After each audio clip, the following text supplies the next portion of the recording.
Good morning, friends. Welcome to the pre-market news and updates from the advisory desk.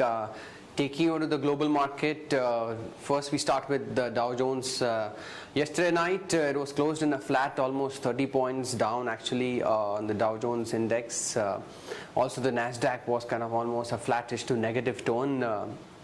The stocks and the market has run up in the past couple of sessions over there, and yesterday being a kind of a lackluster session that has been seen over in the Asian indices as well. In the early morning trade, as I'm talking to you right now, Hang Seng, Nikkei all kind of down between 30 points and 150 points. On the Nikkei is down more on the 150 points. Shanghai is flat to negative. Almost the kind of the gains which we saw overnight last about a couple of sessions, it has been kind of given up. Yesterday we kind of closed pretty good, 75 odd points on the Sensex. Coming on to the FII figures and the DII figures, FII were to the buyers now, almost to the tune of 200 crores.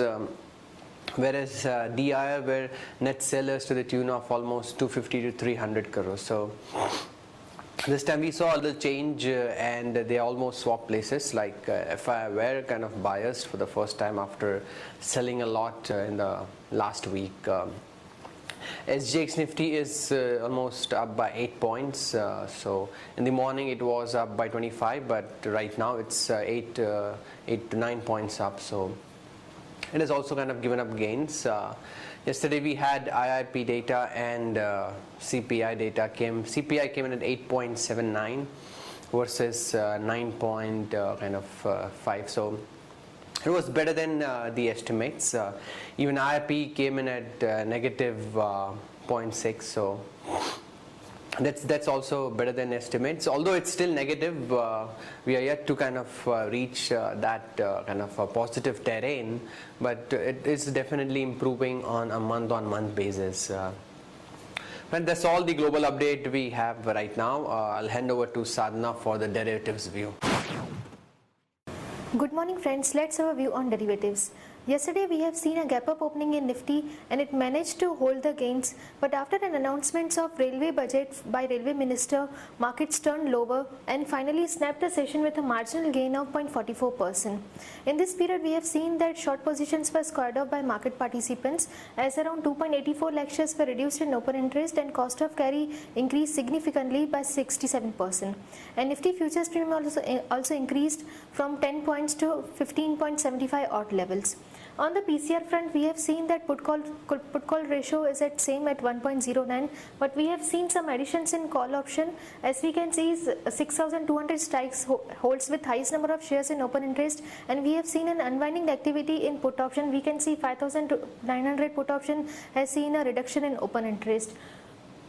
Yesterday we have got a good numbers as IIP has come at minus 0.6 versus minus 2.1, and CPI also came in at 8.8% versus 9.9%. We may see a flat opening in Indian markets as Singapore Nifty is hardly up by 12 points, and there is no security in ban period today. And yesterday FIs were approximately 60 crores sellers in future and option segment.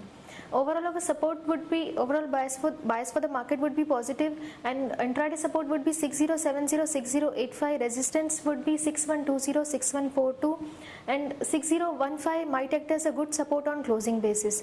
That's it from derivatives. Thank you. Hi friends, welcome back. We'll start with the fundamental news and updates from the advisor desk. The results to watch today, we have Hindalco Industries third quarter estimate 3.48 billion rupees. We have ONGC today estimated 57.7. We have Sun Pharma estimated 13.2 billion rupees and United Spirits. So these are like kind of 1.09 billion rupees. The main results that need to watch out for today.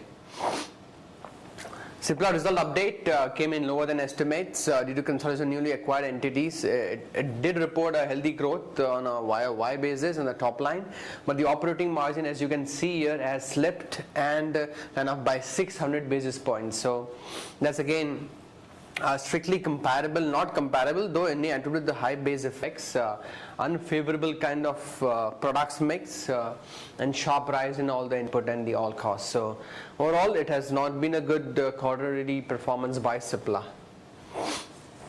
The decline in margin led to the adjusted net profit decline by 16.5% on the YOY basis. So there's again a drag on the bottom line as well. IP shrinks 0.6%, negative 0.6% compared to negative 1.5%, so that's good. The Cpa inflation, its 2-year low at 8.79% versus the expectation or analyst estimates of 9.7%. So that's again better than the street's estimate.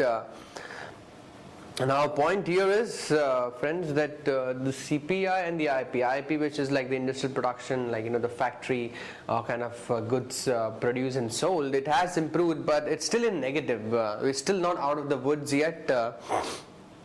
For the inflation stood at for January 8.79, it's a 2-year low against 9.87%. We have kind of slightly improved on that front as well, and this again we are kind of coming closer to the 6.5 to 7% comfort zone of RBI.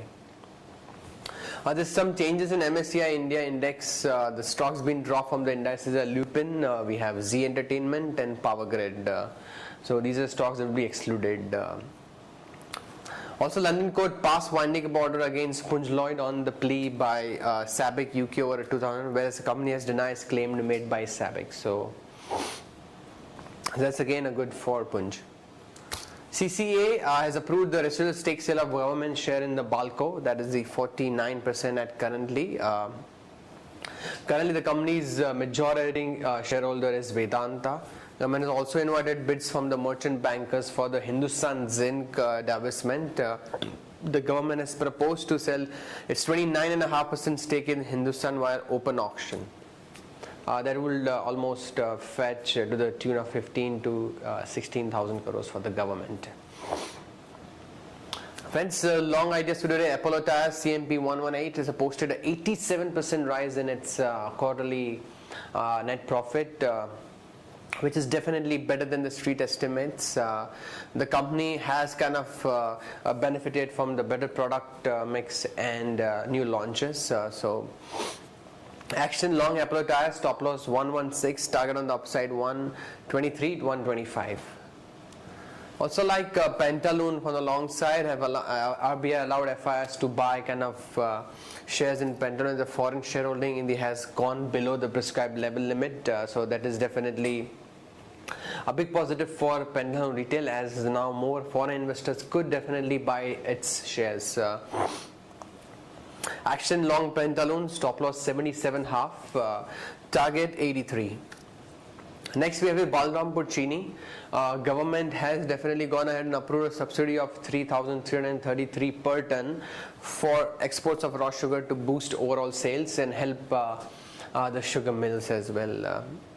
Now this industry was facing a huge cash crisis, and this would definitely be a shot in the arm for the industry. We like action Balrampur Chini, so we'll go long on that with a stop loss of 39 and the target 42.5.